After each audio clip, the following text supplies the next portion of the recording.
خۆشەویستانی کورسات نیوز سڵاوتان لەبێ بە خۆشحاڵیەوە لەگەڵ هاوکارانم بەرنامەیەکی تری پانۆراماتان پێشکەشەکەین. قەوارەی هەرێمی کوردستان لە ئێستادا بۆتە جێگەی باس و خواسی هێزوو لایەنە سیاسیەکان و هاوڵاتیانی هەرێمی کوردستان بە جۆرێک هەرێکە و بە زۆرێک تەفسیر بۆ ئەو بابەتە دەکات و شیکردنەوەی خۆی بۆ دەکات. لە کاتێکدا هەرێمی کوردستان لەبەردەم قەیرانێکی سەربازی و لەشکرکێشی هەروەها قەیرانێکی سیاسی و قەیرانێکی دارایی و لە هەمویان مەترسی داتر قەیرانی ڤایرۆسی جیهانی کۆرۆنایە کە بەرۆکی هاوڵاتیانی هەرێمی کوردستانی گرتووەمەش لەناو ئەو هەموو قەیرانانەدا هاوڵاتی تەواو بێزار و نیگەران کردووە. بەڵام هەوڵێکی ئەوە تۆ بەدی ناکرێت بۆ چارەسەر یاخود بۆ یەکریزی و بۆ دانیشتنی لایەنە سیاسیەکان. هاوڵاتیان کۆمەڵێک پرسیاری زۆرا زۆریان لا دروست بووە لەسەر کۆی پرسەکان ئاخۆ کۆی ئەمانە چۆن چارەسەر دەکرێت وە بە شێوەیەکی پراکتیک چۆن قەوارەی هەرێمی کوردستان دەپارێزرێت. هەموو پرسیارانەی لای تۆی هاوڵاتی هەیە لە پانۆرامادا گفتوگۆی لەبارەوە کرێت بە میوانداری هەریەک لە بەڕێزان لا کەرکووکەوە بەڕێز محەممەد نەسرەدین هەڵسوڕاوی بزوتنەوەی گۆڕا و لاولێرەوە بەڕێز عەلی فەیلی چاودێری سیاسی هەروە بەڕێز پێشڕۆ وەیسی کادری پێشکەوتوی یەکێتی نیشتیمانی کوردستانمان لەگەڵە بێت. سوپاس بۆ میوانانی عزیزم. سەرەتا لە کاک محەممەدەوە دەست پێکەی لە کەرکووکەوە. مامۆستا محەممەد ئەم کاتت باش خوێندنەوەی ئێوە بۆ ئەم دۆخی هەرێمی کوردستان ئایا بەردەوام بوون بەم هەموو قەیرانانەوە قەوارەی هەرێمی کوردستان و دۆخی سیاسی هەرێمی کوردستان و ژیانی خەڵک بەرەو چ کەنارێکە بات؟ سپاس بۆ تۆ پێشێکی سلااو ڕێزم بۆ بینەرانی کەناڵی کورسات و هەردوو میوانە بەڕێزەکەت. دیارە ئەمڕۆ کە ئێمە باسی قەوارەی سیاسی و یاسایی هەرێمی کوردستانەکەین بەڵێ بەجددی لە بەردەم مەترسیەکی گەورەی سیاسی گەورەی ئابووری گەورەی ئیداریدایە. پرسیارەکە ئەوەیە ئەمڕۆ کە باز لەوە دەکرێت هەندێک خۆری قەوارەی هەرێمی کوردستان دادەنا و خۆی دەکاتە خاوەنی ئەو قەوارەیە. لە ڕاستیدا ئەوەی گرنگە بەلای ئێمەوە قەوارەی هەرێمی کوردستان بەم بارودۆخەی ئەمڕۆ ئایا ئەو قەوارەیە هی خەڵکی هەرێمی کوردستان و لە خزمەت هەرێمی کوردستانە یان ئەم قەوارەی هەرێمی کوردستانەی ئێستا هەمانە قەوارەی هەرێمی کوردستانی چەند کەسێکی سیاسیە و لە خزمەت چەند کەسێکی سیاسیدا بووە. و دوو پرسیاری دۆمانەوە ئایا ئێستا ئەم قەوارە سیاسی هەرێمی کوردستان لەم بارودۆخەی ئەمڕۆیدا چی ماوە لە سیماکانی قەوارە لە ڕووی یاسایی و لە ڕووی سیاسی و لە ڕووی ئابووری و ئیداریەوە. ئەوەی گرنگە ئەمڕۆ من پێم وایە ئەو بێمتمانەیە کە دەیبینین لە بینی هاوڵاتیان و خەڵکی هەرێمی کوردستان لەگەڵ حکومڕانی لە هەرێمی کوردستان و لەگەڵ حکوومەت و سیاستمەداران لەگەڵ شێوازی سیاستکردن لە هەرێمی کوردستان پێمان دەڵێ ئەم قەوارەی ئەم هەرێمی کوردستانی کە ئێستا هەیە هی خەڵکی هەرێمی کوردستان یەگەر بێت و لە ڕووە ئابوووریەکەوە سەیریکەین. ئەمڕۆ خەڵکی هەرێم و موچەخۆرەکەی چاوەڕێی موچەی مانجی دووە لە مانجی نهایەتی مانجی شەشا وەریگرێ و لە ڕووی ئابووریەوە داتەپینێکی ئابووری قورس دەبینین لە ناو کۆمەلگادا کەواتە لە ڕوو ئابووریەکەەوە ئەم قەوارەی هەرێمە ئەمڕۆ قەوارەی هەرێم لە ڕووی ئابووری خەڵکی هەرێمی کوردستان نییە. بەڵام دەبینین هەندێک سیاسی یاخۆ باڵادەستە سیاسیەکان لە ناوەرێمی کوردستانە خاوەن ئابووری و خاوەن وەزعێکی دارایی زۆر باشن. ئەگەر بێت و لە ڕووی یاساییەوە سەیری خەڵکی هەرێمی کوردستانکەین بزانین ئەم قەوارەی هەرێمە بەڕاستی هی خەڵکی هەرێمە یا هی هەندێک سیاست مەدارە کاتێک کە خەڵکی هەرێمی کوردستان ئەڕژێتە سەر شەقام بۆ داوا کارێ یاسایەکان و یاسایەکانی خۆی بۆ مافی موچەی دەبینین دەدرێتە بەرشەق. بەڵام هەر لەم هەرێمەدا لەم قەوارەی هەرێمەدا دەبینین بەرپرسی سیاسی هەیە. فەرمانی گرتنی یاسایی بۆ دەرچووە و کەس ناوێرێ پێی بڵێ یا کەس ناوێرێ بیگرێ لەسەر ئەو پرسەی کە لەسەرێتی.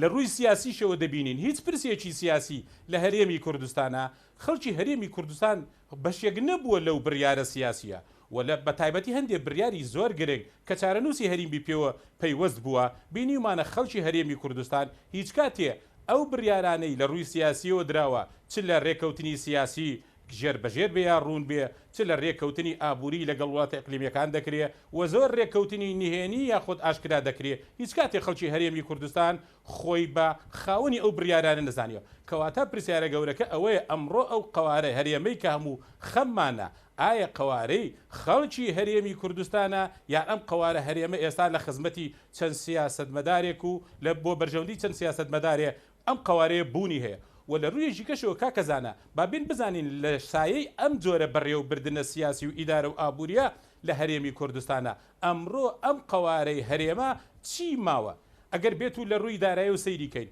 ئەمەنە دارایەکەی داتەپیوە ئێستا هەموو هیوای هەڵچینیوە لەسەر ئەوەی حکوومەتی بەغدا ئەو حکوومەتی بەغدا کە بە وەسفی سیاست مەدارانی هەرێمی کوردستان مفلسە و پارەی نییە ئێستا هەموو هیوای هەڵچینیوە لەسەر ئەوەی حکوومەتی بەغدا پارەی بۆ دابینکا بۆ ئەوەی لە ڕووی ئابووری و قوتاریکە لە ڕووی سیاسیەوە باسی ئەویان دەکرد کە قوارەی هەرێمەکە لە هەرێم و دەگوازنەوە دەیکەن بە دەوڵەت ئێستا بینیمانە هەموو هەوڵێک دەدەن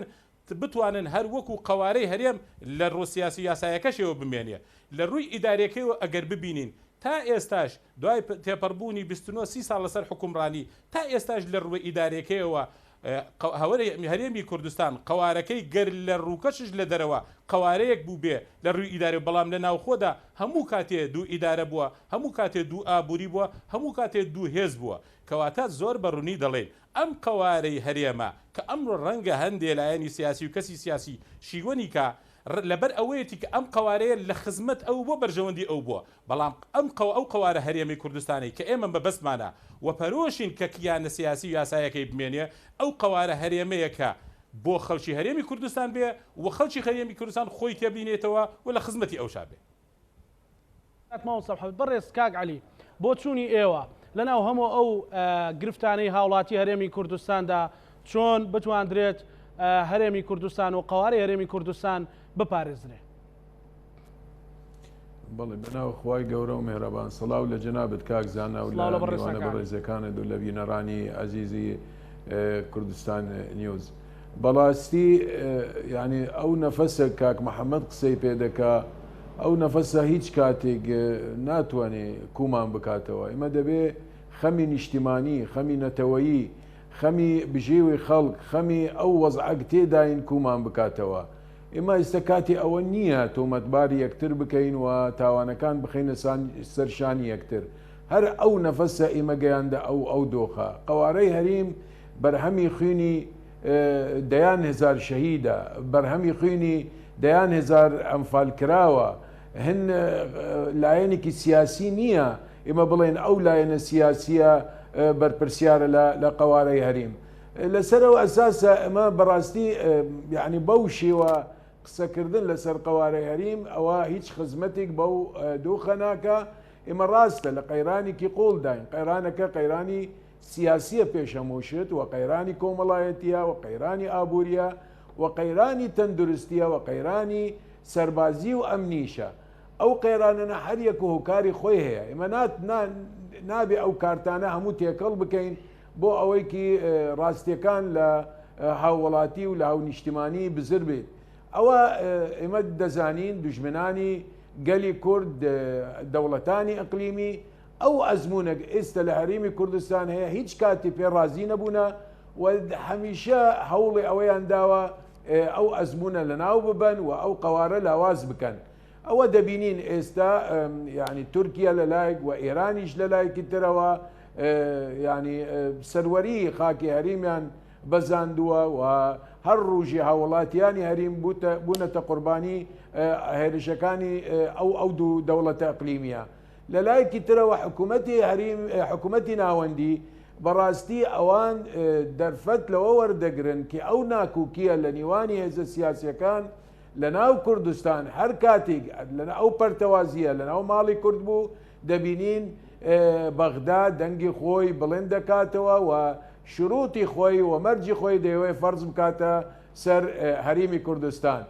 هەر کاتێک دەنگی کورد یەک بوو و یەک هەڵوێست بوون دەبینین بە پێچەوانە عێراق ملکەش دەبێ بەغدا ملکەش دەبێ بۆ داواکاریەکانی هەریمی کوردستان ئێمە دەبێت چاکسازی لە ناو خۆمان دەست پێ بکەین هەر تاکی ئێمە بەداخەوە هەر کەسێک لە لای خۆیەوە دەیەوێ دنیا هەموو چاک بکە و دنیا هەموو بگۆڕێ بەڵام هیچ کەس حاضر نییە گۆڕانکاری لە خۆیەوە دەست پێ بکە ئێمە هەموو بەشدارین هەموو لەو خراپکاریە کە هەرکە بە قوارەی خۆی چ هاوڵاتی چ لایەنە سیاسیەکان ڕاستە لایەنە سیاسیەکان بەرپرسایەتی زیاتریان لەسەرشانە بەڵام ئێمە وەکو هاوڵاتیش ئایا ملەتی کورد بەوە ڕاپەرینی کرد چونکە موچەی نەبوو ئێمە موچەمان هەبوو لایەن ڕژیمی عێراقەوە بەڵام بۆ موچە ڕاپەڕینمان کرد ئێستا بمانەوەی ئەو قەوارە هەڵبوەشینەوە لەبەر موچە موچەیش کاگعاتێکی سیاسی بڵێ ببوورە پێت وایە کە خەڵکانێکە بن داوای ئەوە بکەن کە ئەو قەوارەی هەڵبۆشێتەوە ینی خەڵکی لەو زۆرەیە یانەمەوە هەمێکە و دروست کراوە والله ئەگەر خەڵکیکی شەبێ ئەمە نازانم لە وەکو ئەوەی دەڵێ لە تۆڕە کۆمەڵایەتیەکان لە ڕاگەیاندنی سێبەر ئەمن گوێم لەوە بووە بەعضی کەسان ئەوە دەنگێکی قیزەوەنە دەنگێکی خەڵکێکی خۆفروشن بەڕاست بەڵێ بەڵێ کاک عەلی بەڵێ هەڵبەتە گەڕێنە وڵات کا عەلیەوە گرفتێکی تەکنیکیە بە هیوان کە بە زووی چارەسەر بێ بۆی پەیامەکەت بە تەواوەتی بگات کاک عەلی بەڵێ بەڵێ کا عەلی توانی بەردەوام بیت بۆی پەیامەکەت بگات بەڵێ ئەمن وەکو ئەوەیکی باسم کرد من لە میدیای سێبەر یا لە تۆڕە کۆمەڵایەتیەکان گوێم لەوە بووە بەعزی دەنگی نەشاز و قەیزەوەند داوای هەڵوشانەوەی قەوارەی هەریم دەکەن ئەوە بەڕاستی دژی دەسڵات نییەوە دژی هیچ لایەنێکی سیاسی نییە ئەوە خیانەتێکی گەورایە بەرامبەر بە خوێنی شەهیدان خیانەتێکی گەورایە بەرامبەر بە خوێنی ئەنفال کراوان ئەوە خیانەتێکی گەورایە نابێت کەسبی دەنگبی لەو مەوزوعە کابرا مەسەڵەن بەخۆی زەرەرمەند بووە ئیتر با حەریمی کوردستان هەر نەمینێ با ئەو قەوارە هەڵبۆشێتەوە باشە شەهیدەکان چۆن شەهید بوون وەگیانی پیرۆزی خۆیان کردە قوربانی ئەو خاک و ئەو نیشتیمانە ئەوانەکی وەڵامیان بداتەوە ئێمە بەدەیان هەزار کەسمان هەیە ماندی بوونە پێشمەرگەی شاخ بوونە ئێستەیشە هیچ سوودمەند نین بەڵام وجدان و زەمیری خۆیان قبول ناکە هیچ ڕژی لە ڕوژان داوای هەڵوشاندنەوەی قەوارەی هەریمی کوردستان بکەن چونکە ئەوە بافی هیچ کەسێک نییە و دەبێت بە هەمومان بە هەموو توانامان دژی ئەو دەنگە قەیزەوەن و نەشازانن ڕابوەستین. بەڵێ کاک عەلی ئەگەڕێمە وڵات کاک پێشڕە و ئێوە بەڕێستان کادری یەکێتی نیشتیمانی کوردستان کادری پێشکەوتووی ئەو حەزبن پێتان وایە ئەم قەیرانانەی کە باسمان کرد لە پێشەشیدا چۆن تێدەپەڕێندرێن و قەوارەی هەرێمی کوردستانیش بەفعلی چۆن دەپارێزرێت؟ سڵاو بۆ ئێوە سڵاو بۆ بینەرانی بەرنامەکەتان و سڵاویش بۆ میوانە بەڕێزەکان لە ڕاستیە هەرێمی کوردستان لە دوای دروستبوونیەوە کە زادەی سەدەیەک لە قوربانیدان و شۆڕشی نوێی گەلەکەمان بە تایبەت لە ئەنجامی قوربانیدانێکی زۆری کۆمەڵانی خەڵکی کوردستان لە ئەنفال لە چمیاباران لە ڕاگواستن لە بەعارەبکردن لە گۆڕینی دیمۆگرافیا لە ماڵوێرانی لە فرمێسکی چاوی شەیدان و ئەمانە دروست بوون بەڵام لەو سایکە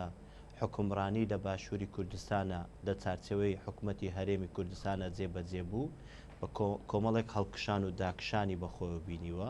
لە ئێستاە کە لە حاڵەتێکی داین کە حکوومەتی هەرێمی کوردستان تێڵ چێژ بە کۆمەڵک قەیرانی دارایی قەیرانی سیاسی قەیرانی حیزبی تەنان قەیرانی دیبلۆماسیشە پرسیارێکی جددی لای هەموو دەرسۆزانی کۆمەڵانی خەڵکی کوردستان لێرەوە دروست بووە چۆن بتوانن لەم قۆناغەشە هەرێمەکەمان بپارێزین چونکە وەکوتم ئەم هەرێمە بە قوربانیدانێکی زۆرەوە هاتۆتە بوونەوە بۆیە ئەوەی ئێستا دوگوزەرێ بریتە لە هەوڵدان لە هەوڵدانی کەسی لە هەوڵدانی حیزبی لە هەوڵدانی قەوارەی فەرمی وەکو حکومت بۆ چارەسەرکردنی کێشەکانەوە بۆیە من پێم وایە هەرێمی کوردستان بەوە دەپارێزرێ چاکسازی ڕاستەقینە و سەرتاپایی بکرێت نەک دروشم دادپەروەری حکومڕانی دادپەروەر بکرێت نەک حکومڕانی جیاوازی و هەمووشمانەوە هەنگاو بنێن بۆی گەندەڵی لە ڕێژە زۆرەکەی کەم بکەینەوە ئەمانە وا دەکات یاسا سەربەر بێت هەرێم دەپارێزرێ پرەنسیپەکانی دیموکراسی هەڵبژاردن بە شێوە ڕاستەکەی بکرێ ئەمانە وا دەکات هەرێمی کوردستان بەهێزەوە بمینێتەوە چووکە لە بەرچاومانە هەرێمی کوردستان هەرێمێکی فەرمیە لە چارچێوەی دەوڵەتی عێراقی ئەمە لە کۆی وڵاتانی هەرێمایەتی جیهانی شۆدانی پێدراندراوە خۆشبەختانە ئەوەی ئێساش دەیبینین هەمووی هێزە سیاسیەکان بە نمونە یەکێتی نیشتیمانی کوردستان پێشەوەی هەمووان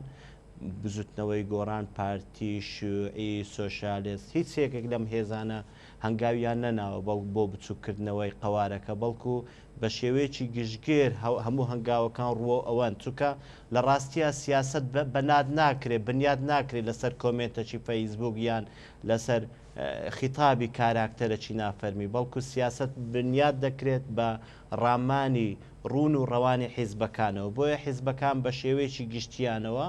هاوتەری بە ڕامانە جیهانیەکانەوە چونکە ئێستا وڵاتە زلهێزەکانی دنیا لە هاوشێوەی ئەمریکا لە هاوشێوەی رووسیا لە هاوشێوەی بەریتانیا لە هاوشێوەی فەڕەنسا و وڵاتانی هەرێمایەتیشەوە لە هاوشێوەی وڵاتەکانەوە هەمیشە ڕێنماییان ئامۆژگاریان بۆ هەرێمی کوردستان بریتیە لە چارەسەرکردنی کێشەکان لە گەربەغدا و پاراستنی هەرێم لە چارچەوەی عێراقەوە وەکو کورد ئەمە دەمەک بۆ حەزمان دەکرد دەوڵەتمان هەبی بەڵام ئەمە هاوچێشە جیهانیەکەی بۆیە ئێستا ڕێگا ڕاستەکە ڕێگا دروستەکە لە پێناپاراستنی قەوارەی هەرێمی کوردستان بریتیە لە ئاشکردنەوەی کێشەکان و نهێشتنی سفرکردنەوەی کێشەکان بۆی بتوانین هەرێمی کوردستانیشمان لەم قۆناغەیە دەرباز بێت ینی بەردەباز لە ئێستامان بریتیە لە ئاشتەوایی لە ئاستی ناوخۆی لەگەر ئەوانەی کە کێشەمە ئەگەر لە هەر لایەکەوە بێ مەترسیەک هاتە سەر ئەو کیانەی کە لە هەرێمی کوردستان هەیە ڕۆڵی یەکێتیان ڕوئیای یەکێتی چی دەبێت بۆ ئەوەی بیپارێزێ من هەمیشە یەکێتی ڕۆڵی ئەم دایکە دەبێنێت کاتێک دایکێک خاوەنی ڕاستەقینێ مناڵێک کاتێک ژنێکی تر دەوێت مناڵەکە بباتن ئیتر دەیباتە بەردەمی حاکمەوە دەرێ من دایکی حەقیقی ئەو مناڵم وێڕای ئەوەی دایکە ڕاستەقینەکە داکۆچی لێ دەکات بەڵام هەمیشە دەیوێت مناڵەکەی پارێزراو بێت ئەمە چیرۆکێکی مەشهورە لای هەمومانەوەیە بۆیە یەکێتی نیشتیمانی کوردستان کاتێک لە ماوەی ڕابردووە کە خاوەنددارەتی شۆڕشی نوێی گەلەکەمان دەکات پێشمەرگەکانی لە ڕۆژهەڵات پێشمەرگەکانی لە باکوور پێشمەرگەکانی لە ڕۆژئاوە پێشمەرگەکانی لە باشوور بستێک لەم خاچی ئەم نیشتیمانە نەمابێت قوربانی تێدا نەدابێت نەبەردی تێدا ئەنجام نەدات بێت تەنانەت حیزبێکە لە باشووری کوردستان بێ ڕکابەر خاوەنی نزیک 20,000 شەیدی سەنگەرە و حیزبێکە بێ ڕکابەر لە دامەزرێنەر و ئەندازیاری ڕاپەڕینە ئەندازیاری دروستکردنی حکومەتە یەکەمی حکومەتداری لەلای ئەم حیزبە بووە هەنگاوی پەرلەمان هەنگاوی هەڵبژاردن و دروستکردنی کۆلیژی پۆلیس و دروستکردنی کۆلیژی سەربازی و دانان دروستکردنەوەی زانکۆکان و دروستکردنەوەی قەزاکان هەمووانە ئی حیزبێک بێت کە پێی دەوتێت یەکێتی نیشتیمانی کوردستان کە ئەمە فەزڵ نییە چونکە یەکێتی نیشتیمانی کوردستان ئامرازە بۆ کوردایەتی بێگومان ئەم حیزبەیە لە لاوی هێڵی سوورە ئەم هەرێمە یەکێتی نیشتیمانی کوردستان ڕێگا ڕاستەکەی ئەمەیە کە هەوڵ دەدات چاکسازی ڕاستەقینە بکات و ڕێگا خوارەکان ڕاست بکاتەوە نەک بتوانێت ئەمانەی هەشمانە لە ناوی با چونکە هەمومان دەیزانین ئەگەم هەرێمە لە ناو بچی بە ژمارەیەکی زۆر ساڵی تر لە خەبات لە قوربانی دانەوە نایەتەوە فراهم بۆیە لەگەرەوە نییە بیرروخێنی بەڵام لەگەرەوەی ڕاستی بکاتەوە هەموو هەنگاوەکان ڕۆن بۆیە من دێمە سەر ئەمە پێش هەموو هێزەکانی تر کە خۆی بە خاوەن و دڵسۆز و پەرۆشتر بزانێت بریتێ لە یەکێتی نیشتیمانی کوردستان باشترین بەڵگا کاتێک مەترسی داعش ڕوبەڕووی هەرێمی کوردستان بووە یەکێتی نیشتیمانی کوردستان بوو بەر لە هەمووان وتی ئەمە هێزێکی دوژمنکارەی نەگریسە کە هەموو بەهاکانی پێکەوەژیان لە ناو دەبات بۆ ئێمەی کوردیشەوە یەکەمین هێزە دەیەوێت هەمومان ڕەش بکاتەوە و یەکەمین شەهیدی ئەم سەنگەرەش کە لە سەرنگەری بەرەنگاربوونەوەی تیرۆرا بریتی بوون لەو پێشمەرگەی کوردستان بەڵام بارگاوی بەبیری یەکێتی نیشتیمانی کوردستان و ڕێبازی یەکێتی نیشتیمانی کوردستان بۆیە لە داهاتوش مەترسی ڕوبەڕووی ئەمە بێتەوە بێگومان وەکو چۆن هەست بە مەسوولیەت دەکات کاتێک لە ڕۆژئاوا ئەم قەوارەی ئێستا لەوێەوە دروست بووە دەکەوێتە ژێر مەترسیەوە یەکەمین هێز هاوکاری دەبێت ئەمە وتەکانی ساڵح موسلیم لە ئەوێ ڕۆژێ وتەکانی ئێستای مەزلوم کۆبانی لە ئێستایە و وتەکانی مەگۆرێک لە ماوەی ڕابردوو کە نوێنەری سەرۆکی ئەمریکا بوو لە ناوچەکەیە شاهدی ئەمەن بە هەمان شێوە بۆ کوردانی باکوور و یەکەمین با من دەمەوێت هێما بۆ بکەم یەکەمین دانووساندنی فەرمی لەسەر ئاسی تورکیا کە دەیەوێت کێشەی کورد بە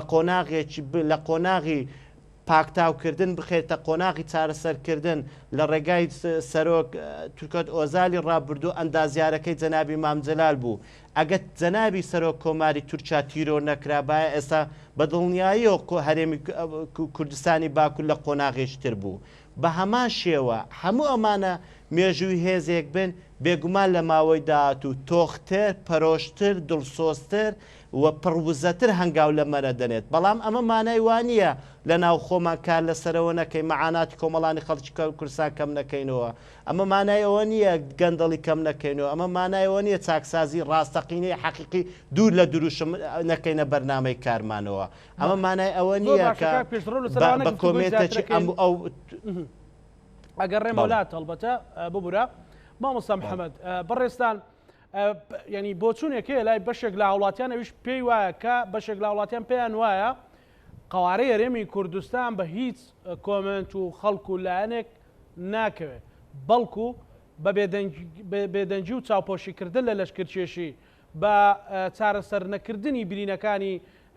قەیرانی دارایی بە چارەسەر نەکردنی یاخود بە شەفاف نەکردنی داهاتی هەرێمی کوردستان و بەمانە مەترسی گەورە لەسەر ئینتیما و هەرێمی کوردستان دروستە بێ و قەیرانەکان قوڵترە بنەوە بۆچوونی بەڕێستان لەو بارەوە کاکەزانە دیارە قوارەی هەرێمی کوردستان ینی دەستکەوتێکی مێژووی گەلی کورد بووە و بە هەپاڵپشتی چەندین دەوڵەتی گەورە بوو لێز ئەم قوارەیە دروست بووە. بڵێ ئێمە ئەم قوارەیە زۆر بە گرنگ دەزانین بەڵام ئەم قوارەیە بۆ ئەوەی لە قوارەی چەند کەسێک و لە قوارەی کەمینەیەکی ئەم هەرێمەوە ببێ بە قوارەی هەموو خەڵکی هەرێمی کوردستان ئەوە زۆر گرنگە ئێستا کاکەزانە هەموو خەڵکی هەرێم ئەم قوارەی بەهی خۆی بزانێت لە ڕووی سیاسی لە ڕووی ئیداری و لە ڕووی داراییەوە. کاتێک کە ئێمە باز لەوە دەکەیت ئەم هەرێمە پێویستی بە پارێزگاری و مەترسی لەسرە مەترسی دەرەکی لەسرە مەترسی لە فەوتانی لەسرە پێویستە بە هەموو خەڵکی هەرێمی کوردستان و حیزبە سیاسیەکان بێ پاڵپشتی خەڵکی هەرێمی کوردستان ناتوانن پارێزگاری لە قوارەی ئەم هەرێمە بکەن بۆ ئەوەی تەواوی خەڵکیش ئەم هەرێمە و ئەم قوارەیە بە خۆی بزانێ دەبێ ئەم هەرێمە چاکسازی تێ بکرێ دەبێت ئەم هەرێمە چاکسازی لە ڕووی سیاسی لە ڕووی ئیداری تێ بکرێ ناکرێ 20 ساڵ وعدی چاکسازی بە خەڵکی هەرێم بدەی و نەیکەی ناکرێ دەیان ساڵ وعدی ئەوە بدەی کە تۆ هێز یەک دەخەی و یەکی نەخەی وعدی ئەوەی پێ بدەی ئیدارە دەکەی بە یەک و نەیکەی بە یەک وعدی ئەوەی پێ بدەی خۆشگوزەرانی بۆ بێنی لە ئاخیردا موچەی بکەی بە موژدەی ماگانە کەواتە ئەوەی ئێمە ئەمڕۆ باسی دەکەین ئەوەیە بەڵێ قوارەی ئەم هەرێمە مانەوەی گەلێ گرنگە پارێزگاریکردنش لێ گرنگە بەڵام کاکەزانە بەجددی ئەو کەس و لایەنانەی کە بەکردار دژی قوارەی هەرێم کارەکەن من پێم وە ئەو کەسانەنی کە لە فەیسبوک لە داخی دڵیان چەند کۆمنتێک ئەنووسن و ئەو کۆمنتانش بەجددی مەترسینین لەسەر قوارەی هەرێم بەڵام با بپرسین ئەوە چ جۆرە بڕیارێکی سیاسی و هەڵسوکەوتێکی سیاسیە کە بەڕاستی مەترسیە لەسەر قوارەی هەرێمی کوردستان لە ڕووی سیاسی یاسایەوە کاتێک کە تۆ ئابووری و ژێرخان و سەرخانی ئەم هەرێمی کوردستانە عقدی بکەی لەگەڵ وڵاتانی ئیقلیمی عقدی نهێنی بۆ نەوتەکەی بۆ دەیان ساڵ کەس نەزانێ ئەم عقدە چۆن کراوە کاتێک کە تۆ ئیتیفاقی ژێرت هەبێ لەگەڵ وڵاتی ئیقلیمی کەس نەزانێ ئەم ئیتیفاقە چۆن کراوە کاتێک کە تۆ تا ئێساش خەڵک نەزانێ واردی ئەم هەرێمە چۆنە و چۆن تەسەڕوفی پێوە ئەکرێ کەواتە کاتێک کە هەندێک لایەنی سیاسیە کەسی سیاسی هەبێ قمار بە مەچارە نووسی هەرێمەوە بکە وا بکە 150 خاکەکەی لە دەست بدا من پێم وایە ئەو کەسولایەنە سیاسیانە ئەوانن بەڕاستی دژی قوارەی هەرێمی کوردستان کار دەکەن ئەو کەسانەی کەوا ژێربەژێر دژی هەرێم ئیش دەکەن ئەو کەسانەی کە ئامادە نین چاکسازی بکەن ئەو کەسانەی کە ئامادە نین یاسا سەروەر بێ لە هەرێمی کوردستانە ئەو کەسانەی کە ئامادە نین کە حکوومەت دروست دەبێ ئەو لایەنانەی لەگەڵیانن شەریکی ڕاستەقینەی بڕیار بن من پێم وایە ئەوانە بەڕاستی چ کەس بن چ لایەنی سیاسی بن بەڕاستی بەکردار کار بۆ ئەوە دەکەن کە قوارەی یاسایی و سیاسی هەرێمی کوردستان لاواز بکرێ بۆیە کاکەزانە ئەوەی کە قوارەی هەرێمی کوردستان لاواز دەکات لە ڕووی یاسایی و سیاسیەوە بەدەر لە مەترسیە دەرەچێکەکەی ئەو جۆرە تەعاملە سیاسی و بێمنەتیە سیاسیە کە هەندێک لایەنی سیاسی لە ناو هەرێمە تەعاملی پێدەکات یعنی بۆ نمونە ئێستا ئێمە حکوومەتی هەرێمی کوردستانمان هەیە ئەم مەترسیانەی کە ئەمڕۆ ڕووی کردوتە هەرێمی کوردستان کاکزانە لە ڕووی سیاسی ئابووری و ئیداریەوە ئەمەندە گەورە و مەترسیدارن بەڕاستی زۆر لەوە گەورەترە هەندێک کەس بڵێ نابێت دەست بۆ ئەم حکوومەتە بەرین لەبەر ئەوەی حکوومەتی کاک فلانە، نابێت دەست بۆ ئەم حکوومەتە ببردرێ لەبەر ئەوەی دڵی کاک فلان و فلانە بەرپرس دەڕەنجێ. ئەم مەترسیانەی ئەمڕۆ ڕووی کردوتە هەرێم. گەری ئێمە ڕاستگۆین دەمانەوێ، من مەبەستمە زۆر بە ڕاستگۆیی دەگەر دەمانەوێ قەوارەی هەرێمی کوردستان بپارێزین، دەبێ بە بڕیاری سیاسی لە ناو هەرێمەوە بیپارێزین. گەردەمانەوێ بیپارێزین دەبێ بە بڕیاری ئابووری و ئیداری بیپارێزین. کاتێک کە تۆ بڕیارەکانت لە ڕووی ئابووری و سیاسی و ئیداریەوە دژی یەک ریزی بێ، ئامادە نەبی لەگەڵ حیزبەکان کە خلافت هەیە دانشی، ئامادە نەبی شەریکایەتی ڕاستەقینەی بکەیت لە بڕیار کەواتە هەر کەس و لایەنێک بێ بەکردار کار بۆ ئەوە دەکا قەوارەی هەرێم لاوازکە و دەرفەتش دەدا بە نایرانی لە دەرەوە ئەم قەوارەی بخەنە بەردەم بەترسی گەورە. بۆیە گەورەترین مەترسی لەسەر قەوارەی هەرێمی کوردستان ئەم جۆرە لە سیاستکردن و حکومڕانیە لە هەرێمی کوردستان نەک مەترسی دەرەچەکان. بەڵێ مامۆستا محەممەد ئەگەڕێم وڵات کاک عەلی کەواتە ئێمە ئەو قەیرانانەی هەیە ئەو مەترسیانەی کە هەیە بۆچی هەندێک بۆچوون پێیان وایە کە ئەمە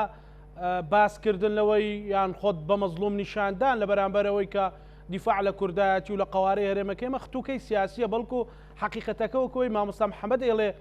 بریتە لە سارە سەرکردنی کێشەکان، بریتە لە یەک ریزی، بریتە لە کۆبوونەوەی سیاسی، بریتە لە نەهێشتنی گەندەڵی چاکسازی هەموو ئەوانە بەڵام بە پراکتیک نەوەکو تەنها بە دروشم بۆ چوونی بەڕێسان. مامۆستازانە ئەمە پێم زۆر سەیرە، یعنی ئمە قسە بۆ خەڵکێک دەکەین دەبێ احترام و ڕێز لە عقلی خەڵک بگرین. بێگومە ئەو برا کاک محەممەد دەڵێ نازانین داهاتی هەریم بۆ کوێ دەچێ بەخۆی هەڵسۆراوی بزودنەوەی گۆڕانە و وەزیری داراییش لە بزودنەوەی گۆڕانە. یعنی ئەو پرسیارە دەبێت لە بەڕێز وەزیری دارایی بکرێ ئەو داهاتە چۆن سرف دەکرێت و داهات چەنە و چۆن دەکرێت. یعنی ئەوە بە حقیقت لە جگە لە چەواشەکاری ئەوە هیچ قسەی کتر نییە. مەسلەی کاک پێشڕەویش دەڵێت دەوری ڕۆڵی وەزیری دارایی لە باکوور و لەوانە باز دەکات. ئیدارەی هەرێمی کوردستان لای چێە؟ کاکە قسەم پێ مەبڕە، من ئەمە گوێم لە قسەکانی تۆ قسەم پێ مەگڕە، فێری ئادابی حواریش بە باشە کاک پێشڕەویش باسی ڕۆڵی یەکێتی لە باکوور و لە ڕوژئاوا دەکا. ئێمە یعنی نکۆڵی لەوە ناکەین، بەس ئەوەی یەکێتی لە ناوخۆی دەکا ئەوە چی پێ دەڵێ. یعنی تا ئێستا ئەوە چەند جارە دانیشتن لەگەڵ پارتی هەڵدەوەشێتەوە، سەبەبی چییە؟ بۆ پێمان ناڵێن هۆکارەکە چییە؟ ئەوە نییە بچیت ماڵی برای خۆت ئاوادان بکەیتەوە ماڵی خۆت خراپ بکەیت، ئەوە پێ ناڵێن یعنی کوردایەتی. بە حقیقت ئێمە لێرە تێبینی هەیە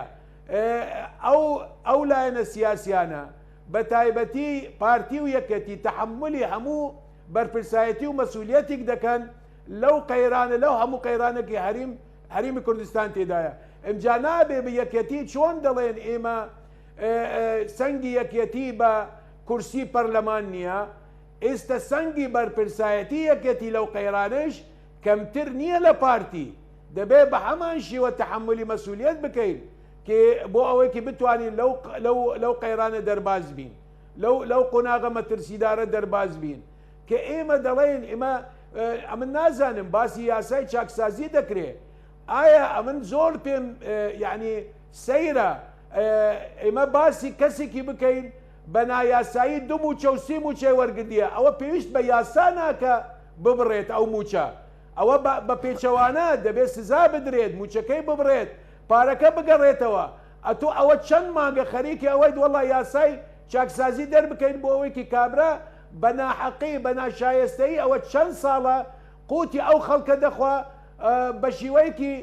ناحەقانە پارە لە حکوومەتی هەریم وەردەگری، وەڵای مە چۆن ئەو پارە ببڕین. ئەوە هەموو تەنها بۆ مزایدەی سیاسیە بەڕاستی ئەو لایەنانە ڕێگری لەو مەوزوعە دەکەن وەنە کابرا بە پێچەوانەی یاسا بە شیوەیەکی ناشایستە چەند موچەیەکی کردووە دەبێ ئیسا موچەکەی ببڕێ و پارەکەیش ئەگەر بگەڕێنێتەوە و سزایش بدرێ. ئەوە پێویست بە هیچ یاسایك ناکە، بەڵام بەداخەوە ئێمە بە فکری چاکسازیش بۆ مزایدەی سیاسیە. بەڵێ کاک عەلی بۆ چونێک لای هاوڵاتیان هەیە پێیان وایە کە ئەنجامدانی ڕیفراندۆم و بەبێ بەرنامەیی یەکێکە لە هۆکارانی کە ئێستا هەرێم ڕوبەڕووی مەترسی بۆتەوە و هەروەها هەڵگرتنی پەیامی ئابووری سربەخۆ و فرۆشتنی نەوت لە ڕێگەی تورکیاوە یەکێکی ترە لەوانەی کە مشکیلە و گرفتی گەورەی بۆ هەرێمی کوردستان دروست کردووە بۆ چوونی بەڕێستان لەو بارەوە کاکزانە ئێمە هەمومان دەزانین هەرێمی کوردستان ناچار بوو بە تەکلایەنە نەوت هەناردە بکات لە پاش بڕینی بەشی بودجەی هەریم لە بودجەی گشتی عێراق لە 2014ەوە لە حکوومەتی نوری مالکیەوە حکوومەتی هەرێمی کوردستان ناچار بوو بۆ دووزینەوەی چارەسەرێک وەکو ئێستش چۆن ناچارە دەست بۆ موچە ببا بۆ ئەوەیکی بتوانێ موچەی خەڵک بە ماگانە بدا بەبێ پیشت بەستن بە عێراق چونکە بەڕاستی تا ئێمە پیشت بە عێراق ببەستین ناتوانین یعنی لە قەیرانەکانی خۆمان دەرباز بین عێراقیش دەزانێ ئەو کارتە فشارە بەکاردێنی ئێمە لە 2014ەوە تا 2019 پێنج بەشی بودجەی هەریم لە بودجەی گشتی نەهاتووە دەکاتە 65 تریلیۆن دینار تەنها لە حکوومەتی عادل عەبدولمەهدی مانگانە 453 میلیار ئەوەیشە دەکاتە نیوەی موچەی فەرمانبەران چونکە ئێمە هەموو دەزانین مانگانە 881 میلیار دەدرێتە فەرمانبەران نیوەیان دەنات ئەوەیشە نیوەی شایستە دارایەکانی هەریمی کوردستانە لە عێراق حکوومەتی هەریمی کوردستان لە خۆشی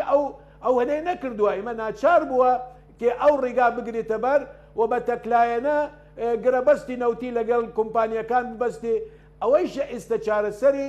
زۆر ئاساییە ئەگەر حکوومەتی عێراق بێوێ تحملی مەسئولیەتی خۆی بکە بابێت تحملی ئەو هەموو قەرزانە بکە و یعنی استحقاقاتی کۆمپانیا نەفتیەکان تحمل بکە و مەلەفی نەفتی حکوومەتی هەرێمی کوردستان حازر ڕادستی بەغدا بکە ئەوە یەک مەسئلەی دووەم مەسئلەی یعنی ئەو قەیرانە داراییە هەمومان دەزانین پاش پەتای کۆرۆنا داهاتی حکوومەتی هەرێمی کوردستان گەیشتە ژێری سفر یعنی نە داهاتی ناوخۆی نە دەواازە سنووریەکان نرخی نەفتیش داڕمە ئیتە ناکری ئەوانەیەکی بەشدارن لە حکوومەت بڵێن وەڵڵاهی تەنها یەک لایەن بەرپرسیارە لەوە ئەوە ڕاکردنە لە بەرپرسیارەتی و ڕاکردنە بەرەو پێش بەڕاستی و هیچ قەیرانێک بەو شیوە چارەسەر ناکرێت ئێستا دەبێ یعنی قۆناغی ئەوەیە هەموو لایەک تحملی ئەو مەسئولیەتە بکەن بۆ بتوانین چارەسەرێک بۆ ئەو وەزع بدۆزینەوە بەڵێ کاک عەلی گەڕێمەوەلات کاک پێشڕۆ یەکێتی نیشتیمانی کوردستان کە عەلی پێی وایە کە ئێوە ئەوێ ناوماڵی کوردستان ڕێکخەنەوە و گلەی و نیگەرانی هەیە لەو بارەوە ئێوە چۆن هەوڵەدەن کە تۆکمەیی هەرێمی کوردستان تۆکمەیی حکومڕانی هەرێمی کوردستان بکەنە دەرفەتێک بۆی هیچ کەسێک نەتوانێت لە دەرەوە زەفەر بە قەوارەی سیاسی هەرێمی کوردستان ببات کورد قسەیەکی جوانی هێدێ بەر لە نزیکەوە پێت دەکەوێت ینی بۆ مانای هەمیشە ئەو بەردانەی لە دوورەوە بۆ دێت نایپێکی بەقەت ئەوەی لە نزیکەوە دەیپێکی من دەمەوێت دوو حەقایق بڵێم هەرێمی کوردستان لە ئێستاە لە دوو قەیرانە یەکەیەکێکیان داراییەکەیە کە لە ئەوێ ڕۆژەوە دەستی پێکرد کە بەهۆی ئابووری سربەخۆی و هیچ عیبەی تێدانێ بە هەرێمی کوردستان بڵێ ئێمە مۆفەق نەبووین سەرکەوتوو نەبووین لە ئیدارەدانی سربەخۆی ئابووریە من دەمەوێت ڕوونتر قسە لە بگەم ئەمریکیەکان لە سەرەتای ئابووری ئازاد و سەرمایە ئازاد و گیرفانی ئازاد و ئەو ناوانە دەوتێت هاتن وەکو درسۆز بە هەرێمی کوردستانیان وێت وازدا ئابووری ئازاد بێنن سەتا حەفدەکەی خۆتان وەربگرن ئەم بابەتە بابەتێکی قورسە پێمان ئیدارە نادرێ ئێوەی کورد پێتان ئیدارە نەدرێت بە قسەمان نەکردن کە تێدا زەرمەندیش بووین ئەمە مەشاهدی تاریخی هەیە کە ئەمریکیەکان ڕوون وایە پێوتین قەیرانە سیاسەکەش کە پێی پێدەگوتێت ڕیفراندۆم و زادەکانیەوە دیسان ئەمریکیەکان وەکو هاوپەیمان هاتن بەمەیان وێت وتیان ڕیفراندۆم مایەی زەرەرە زەرەری تێدا دەکەن ئەمە لێدوانەکانی وەزیری دەرەوەی ئەو کاتی ئەمریکا لەلایەک و مەگۆرگ بە دایمی دەهات تەنها بۆ ڕێگریکردن لە کورد بۆ کاتی ڕیفراندۆمەکە دوا بخات هاتن نووسراوێکی ڕسمی وەزاتی دەرەوەشیاندا ئەویش تێدا زەرەرمان کرد بۆ زانیاری ئێوە سەردار سلێمانی بەر لەوەی بکوژرە لای ئەمریکیەکانەوە هاتن لە هەولێر بە پارتی دیموکراتی کوردستان بە کاراکتەرە باڵاکان بە یەکێتی نیشتیمانی کوردستان بە کاراکتەرە باڵاکانیان وێت ئەگەر ڕیفراندۆم بکەن لەم سنوورە بەولاوە لە دەست دەدەن و ئەگەر ڕیفراندۆمیش نەکەن لە خوار حەمرینەوە ئاڵای کوردستان بەرزکەن ئەویش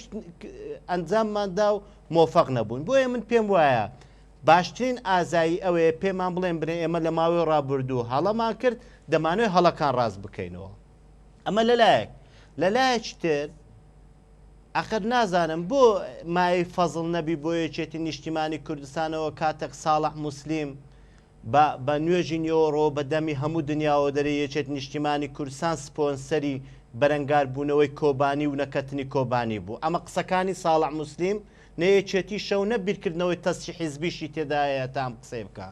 بۆ یەکێتی فەزڵ نەکا کاتێک مەزلوم کۆبانی بە چەند جار لێدوانی هاوشێوە دەدا.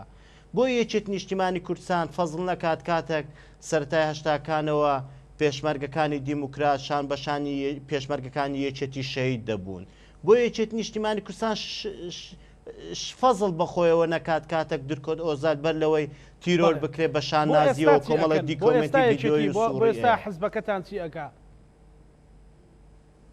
یەکێت نیشتیمانی کوردستان بام دەمەوێت قسەیەک بکەم. ئەگە بەر لە ڕاپەڕین فۆرمی کوردایەتی بریتی بوو لەوەی باشترین گەنجەکانمان ببێت بە پێشمەرگە بۆ داکۆچیکردن لە کوردستان بووبنە پێشمەرگە بۆی لێرە و لەوێ داستان و نەبەردی بکات لە قۆناغی حکومڕانی لە قۆناغی دەوڵات لە قۆناغی دەوڵەت مەداری فۆرمەکە گۆڕایە. ئێستا باشترین حکومڕانی و باشترین کوردایەتی ئەمەیە بتانی گەندەڵی کەمکەوە باشترین حکومڕانی و باشترین کوردایەتی ئەمەیە بتانی موچەخۆرەکانت موچەی بدەیت. باشترین کوردایەتی ئەمەیە دکتۆرێک لە ئێستاە لە بەرەنگاربوونەوەی کۆڕۆنایە. باشترین کوردایەتی ئەمەیە مامۆسایەک بتوانێت خوێندکاری باش پەروەردە بکە. باشترین کوردایەتی ئەمەیە بتوانێت حاکمە سەروەری یاسا بکە. ئەمانە بریتین لە کوردایەتی، ئەمانە بریتین لە هۆکاری یان پاوەندی خاڵی بەهێزی پاراستنی هەرێمی کوردستان. ئەگەر توانیمان ئەمانە بکەین بە دڵنیاییەوە هەرێمی کوردستان زۆر زیاتر لە ئێستاشەوە مای مەترسیبی بێباک دەبین چونکە هێزێکی یەکگرتوون بەرامبەر هەموو نەیارەکانمان دەوەستینەوە. ئەمەش ئەزمون کراوە هەر کاتێک هەرێمی کوردستان یەکگرتوو بوون توانیمانە باشترین دەستکەوت بەدەست بینین. با من دەمەوێت هێما بۆ شتێک بکەم. ئەوێ ڕۆژێکێ پارتی دیموکراتی کوردستان بە سەرکردایەتی مەسعود بارزانی و یەکێتی نیشتیمانی کوردستان بە سەرکردایەتی خوالێ خۆش بوو جەلال تاڵەبانی یەکگرتوو بوون بە پاڵپشتی حیزبەکانی تر توانیان زۆرترین دەستکەوت لە بەغدا لە دەستور بیپارێز تحقیقی بکەن کە ئێستا مای پارێزی هەرێمی کوردستانە. بۆیە لەبەرەوەی پارتی دیموکراتی کوردستان زۆرترین ژمارە کورسی پەرلەمانی لە بەردەستە لەبەرەوەی لە دوای وەفاتی مام جلال و وەفاتی نێوشوران مستەفا لەلایەکی ترەوە کە ئێستا کاک مەسعود بارزانی بە تەمەنترین سەرکردەی سیاسی کوردە لە باشووری کوردستانە پارتی دیموکراتی کوردستان لە هەموو لایەک ئیلتیزاماتی زیاتر لە سەرشانە. ئەویش بەوەی ببێتە سەکۆیەک بۆ کۆبوونەوەی حیزبەکان بە شێوەیەکی دادپەروەرانە بتوانێت لەوێەوە یەکگرتووە و یەکێتێک فراهەم بکەین. ئەم یەکگرتووی یەکێتیە خاڵی بەهێز بێت لە بەغدا، خاڵی بەهێز بێت لە ئەنقەرە، خاڵی بەهێز بێت لە تاران، خاڵی بەهێزیش بێت لە دیمەشق، اینجا لە مۆسکۆ و واشنگتۆنیشەوە. ئەمە ئەگە توانیمان یەکگرتوو بین ئەم بەردەکە لە نزیکەوەش پێتکەوین ناپێکی. بۆیە ڕێگا ڕاستەکە ئەوەیە کە یەکێتی نیشتیمانی کوردستان لە کۆی کۆبنەوەکانەوە هەنگاوی بۆ دەنێت بریتە لەوەی با یەکگرتوو بین با چارەسەر بین بۆ زانیاری بینەرانیشتان کە ئێستا سیرمان دەکەن. دەمێکە یەکێتی نیشتیمانی کوردستان ئەگەر کۆبوونەوەیەک لە پێناو چارەسەرکردنی قەیرانەکان بێت دەرگەی واڵایە دەمێکیشە لەسەر ئاستی بە کاراکتەرە باڵاکانی یەکێتی نیشتیمانی کوردستان بە نوێژی نیۆڕۆ هێمایان بۆ کردیە یەکێتی نیشتیمانی کوردستان ئامادەیە نەک کۆبوونەوە دەیان کۆبوونەوە بکە. بەڵام کاتێک نایە کۆبوونەوە بکەی ئێ باشە گوناحی منیسیدەیە کاتێک نایە چاکسازی سەرتاسەری بکەین. من پێم سەیرە ئێستا کاک عەلیش باسی لەوە کرد دەرێن ئەوە خەڵک بەناحەقی دامەزرا. ئێ باشە حکومەتێکمان هەیە حکومەتی چاکسازی کە ئێستا دروشمەکەیەتی چێ دەستی گرتی ئەگە بێت چاکسازی بکە. بەڵام چاکسازی حەقیقی نەک جیاوازی و ململانەی حیزبی. چێ دەستی حکومەتی هەرێمی کوردستانی گرتی ئەگە دادپەروەری فراهەم بکە. چێ دەستی هەرێمی کوردستانی گرتی ئەگە گەندەڵی کەم بکاتەوە. چێ دەستی هەرێمی کوردستانی گرتی ئەگەر پرۆتۆکۆل و ئیتفاقە نەفتیەکان شەفاف بکە. چێ دەستی هەرێمی کوردستانی گرتی ئەگە هەنگاوەکان بە. لە ئاخر وەفدی هەرێمی کوردستان کاتێک چوو بووە بۆ بەغدا لێدوانێک لێرە و لەوێ بڵاو بۆتەوە ئومێدەوارم ڕاست بێت کە قسەی کازمیە لەوێەوە هێما بۆ دەکات دەرێ عادل عەبدولمەهدی ڕێککەوتنێکی باشی لە ئێوە لەگەر ئێوە ڕێککەوت بەڵام ئێوە نەفتان نەنارتە هاوکاری بن ئێستا کار ئاسانی بۆ منیش بکەن ئێ باشە چێ دەستی حکومەتی هەرێمی کوردستانی گرتێکە ئەمانە بکە بۆیە وەکو چۆن وتم ئێستا ئێمە لە قۆناغی ڕزگاری نین لە قۆناغی دەوڵەتمەداری و چەسپاندنی پرانسیپەکان و خۆشگوزەرانی و فراهەمکردنی کۆمەلگایەکی تەندروست و ئارامین فۆرمی کوردایەتی گۆڕاوە فۆرمی بەردەوامبوون و بەهێزبوون گۆڕاوە فۆرمی باشترین کوردایەتی بوون لەوە نییە منجلی کوردی لە بەرکەم بەڵکو باشترین کوردایەتی بوون لەوەیە من ئەگەر مامۆستا بووم خوێندکاری پاشپەروەردە بکەم ئەگەر دکتۆر بم نەخۆشی پاش چارەسەر بکەم ئەگەر حاکم بم یاسا سەروەر بکەم ئەگەر مەلا بم دینی حەقیقی بێجیاوازی فراهەم بکەم من ئێستا بڕۆ لێژنەی فتووە لێژنەیەکی فتوایەکی باشیدایە ئومێدەوارم فتوای دیش بدا کە ئەوانەی هۆکار نین بۆ کەمکردنەوەی گەندەڵی کەوا دەبێت و ئەوانەی کە شەفافی سەرچاوە ناخەنوا دەبێت بۆیە ئەگە هەموو ئەوانەمان کرد کوردایەتێکی عیار 21 بفەراهەم دەبێت کە مای خۆشگوزەرانی و مای بەهێزبوونی هەرێمی کوردستان. بەڵێ زۆر باشە کاک مامۆستا محەممەد پێت وایە کە ئەم بابەتی کوردایەتی وەکۆی کاک پێشڕەو دەڵێت بریتینە لە بەرکردنی جولی کوردی و کۆمەڵێک شعارات بەڵکو زۆر جار بۆ چوونێکەیە لە ئێستا بە تایبەتی کە موچەی خەڵک بڕاوە و نزیک بە دوو مانگە موچە دابەش نەکراوە بەڵام مۆزوعێکی کوردایەتی دێتە پێشەوە ختووکەی سیاسی خەڵکی پێدەن ئەمە هەندەی تر قەزیە سیاسەکەیان قەزیێنەتەوەیەکەی بەڵاڕێدا بردەوە ناشیرنی کردووە ئەمە بۆ چوونی هەندێک لە هاوڵاتیانە بۆ چوونی ئێوە لەم بارەوە چارەسەرەکان چین کاتێککە باس ئەو بکەین کوردایەتی جلوبەرگ نییە ئەبێ بڵێن کوردایەتی بۆ ئەم قۆناغە دەبێت چی بێ کاتێک کە سەیری بارودۆخی هەرێمی کوردستان و قەوارەکەی دەکەی ئەمڕۆ وەکو کاک عەلی وتی بە ناچاری قەوارەی هەرێمی کوردستان لە بەغدایە لە ڕووی سیاسیەوە قەوارەی هەرێمی کوردستان ئەو پەڕی پەرتەوازەی نێوماڵی سیاسی نێوماڵی کوردی یاخۆ نێوماڵی لایەنە سیاسیەکان دەبینین لە هەرێمی کوردستان دەبینین ئێستا تورکیا بە قولایی 40 کیلۆمەتر و ئێرانش سنوورەکانی هەرێمی کوردستان تۆپباران دەکات کەواتە ئەمڕۆ ئەو قەوارەی هەرێمە لە بەردەم مەترسی ناوخۆیی دەرەچیە گەر کوردایەتی قەناعەتی تەواوتان بە کوردایەتی هەیە کوردایەتی جلوبەرگ نییە کوردایەتی بکەین بە کردار ئەوەیە سەرجەم لایەنە سیاسیەکان بە تایبەتی ئەوانەی کەوا تا ئێستا تاکڕەون لە بڕیاردا دەبێت لەوە تێبگەن بەرهەمی تاکڕەوی و بەرهەمی کە لە ڕقی لە سیاستدا هەرێمی کوردستان و قەوارەکەی گەیان بەمڕۆ بۆیە دەبێت چیتر لەمەودا سیاستکردن لە هەرێمی کوردستان بەم عەقڵیەتەی ئێستا نەبێ سەرجەم لایەنە سیاسیەکان ژووری عەمەلیات دروستکەن و بەشدار بن لەو ژووری عەمەلیاتە بۆ دۆزینەوەی ڕێگە چارە و پێم وایە دیسانەوە کوردایەتی بۆ ئەمڕۆ ئەوە دەخوازیێ ئێمە پێم وایە پێویستیمان بە حکوومەتی قەیرانە حکوومەتێک تایبەتمەندی تێپەڕاندنی قەیرانی هەبێ حکوومەتێکی بێ سەرجەم لایەنە سیاسیەکان تێیدا شەریکی ڕاستەقینە بن ئەوانەی نەک تەنها یەکێتی و پارتی و گۆڕان ئەوانەی کە ئێستاش حزبی سیاسی کاریگەر و لە ساحەی سیاسیە بوونیان هەیە و لە دەرەوە حکومەتەکەن دەبێ حکومەتی قەیران لەوانش پێک بهێندرێ بۆ ئەوەی ئەو بڕیارانەی بۆ ئەم قۆناغە گەڕ ڕازگۆین دەمانەوێت قەوارەی هەرێمی کوردستان بپارێزین دەبێت سەرجەم ئەو لایەنێژ لەناو ئەو حکومەتە بن ئەو حکومەتی قەیرانەی کە بتوانێت ڕوبەڕووی قەیرانە سیاسی و ئابووری و مەترسیەکان بێتەوە کە ڕوبەڕووی هەرێم دەبێتەوە بۆیە من پێم وایە ڕێگەچارە گەر کوردایەتی ڕاستەقینەیە پێم وایە گۆڕینی عەقڵیەتی سیاسی و سیاستکردن لە هەرێمی کوردستان ببینە خاوەن حکومەتی قەیران حکومەتێک سەرجەم لایەنە سیاسیەکانی تێبێ شەریکی ڕاستەقینە بن لە بڕیار بۆی بتوانین ئەم قۆناغە مەترسیدارە تێپەڕێنین و ڕازگۆش بین لەوەی کەوا ئێمە دەمانەوێ قەوارەی هەرێم بپارێزین نەک چۆن هەندێک لە کەس تومەتبار دەکرێت بەوەی کەوا لە فەیسبوک بە کۆمنت دەیەوێت قەوارەی هەرێم خاتە بەر مەترسیەوە و هەندێک کەسش بە تاکڕەوی لە بڕیاری سیاسی جۆنەگرتن لەلایەنە سیاسیەکانی تر پێم وایە ئەوش قەوارەی سیاسی دەخاتە بەر هەرێم بۆیە پێویستیمان بە تەبایی و یەکریزی نێوماڵی سیاسی و غورفەی عەمەلیاتێکی سیاسی سەرجەم حیزبە سیاسیەکانەیە و پێویستیمان بە حکوومەتی قەیرانش هەیە بۆ تێپەڕاندنی ئەم بارودۆخە مەترسیدارە. بەڵێ دوا سەرنجی مامۆستا محەممەد لەو بەرنامەیە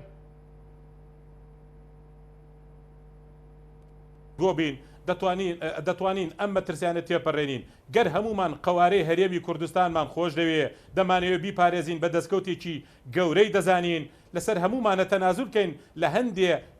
تەعاملکردنی سیاسیمان تەنازول بکەین لە هەندێشت کە پێمان وایە خزمەت بە حیزبەکەمان دەکا بەرژەوەندی خەڵکی هەرێمی کوردستان بەرژەوەندی گرنگجی قوارەی سیاسی و یاسایی هەرێمی کوردستان پێویست دەکات لەسەر سەرجەم لایەنە سیاسیەکان بە تایبەتی ئەوانەی کە بڕێکی زۆری بڕیاری سیاسی لای ئەوانە دەبێ ئەوان لە هەموو زیاتر تەنازول بکەن و بێنە خوارەوە لەو بورجە ئاجێتی دانیشتون لەگەڵ لایەنە سیاسیەکان بە تەباوی یەک ریزی بە حکوومەتی قەیران دەتوانین ئەم قۆناغە تێپەڕێنی. بەڵێ سپاس دەکەم مامۆستا. کاک عەلی چارەسەرەکان چین دوجار بۆ هەرێمی کوردستان بگاتە کەنارێکی ئارام. مامۆستا جانە چارەسەرەکان دیارن ئەوەیە پێش هەموو شت ئەو لایەنە سیاسیانە واز لە بەرژەوەندی تەسکی حزبایەتی خۆیان بێنن بڕبیر لە وەزعی ئەو ملەتە بکەن و هەر قوارەی هەرێمیشکی لە مەترسیە ئەگەر خوا نەخواستە ئەوە کە بە شیوەیەکی لە شیوەکان ئەو قوارە نەما زەرەرمەندیە کەم پێش هاوڵاتی لایەن و حزبە سیاسیەکانن دەبێ بەڕاستی لە ئاستی ئەو قۆناغە بن ئەوە یەک پاشەوە یعنی سەرۆکی هەریم بەڕێ سەرۆکی هەریم دائما یعنی لایەنە سیاسیەکان کوبوونەتەوە لە سەرۆکایەتی هەریم بەڵام بەداخەوە کە دەبینیت لە کۆبنەوەی لەگەڵ سەرۆکی هەریم قسەیەکی دەکەن و دێنە دەرەوە قسەیەکی دی دەکەن ئەوە بەڕاستی دوفاق و نیفاقی سیاسیە کە بۆ تۆمارکردنی خاڵێک لەم لا یا لەولا سواربوونی شەپۆڵی داواکاری ڕەوای مامۆستایان یا پزیشک و کارمەندانی تەندروستی یا ئەوانەیەکی دژی بردبانەکانی تورکیا و ئەوانە دەرەچن بەداخەوە هەندی لایەنی سیاسی مافی ئەوانەیش زەوتەکەن چونکە دەیانەوە سواری شەپۆڵەکە بن و هەندی خاڵ تومار بکەن دەبینیت حکوومەتی هەریم ناچارە ڕێگا لە ئەو چوونانە بگرێ بەڕاستیەوە دەبێ واز لەو شتانە بێنن لایەنە سیاسیەکان لە ئاستی ئەو قۆناغە بن و لە ئاستی بەرپرسیارەتیە بن و واز لە بەرژەوەندی تەسکی خۆیان بێنن و ناوماڵی کوردڕێک بخەین و بە یەک دەنگ و یەک ڕنگ وەکو پێشان چ لە بەغدا چ لەگەڵ وڵاتانی دراوسە تورکیا یا ئێران ئێمە دەتوانین ئەو وەزع چارەسەر بکەین و قەیرانی ئابووریش دیسان هەر بەو شێوە چارەسەر دەکرێت بەڵام بە مزایدەی سیاسی بە پیچەوانە قەیرانەکان هەموو قوڵتر دەبن و هیچ قەیرانێک چارەسەر ناکرێت. بەڵێ کاک پێشڕۆ دوا سەرنجی بەڕێستان لە بەرنامەکە. هەرێمی کوردستان بە کۆی حیزبەکانی تێدایە بە کۆی کۆمەڵانی خەڵکی کوردستان کە تێیدا دەژین ڕێگا ڕاستەکە ئەمەیە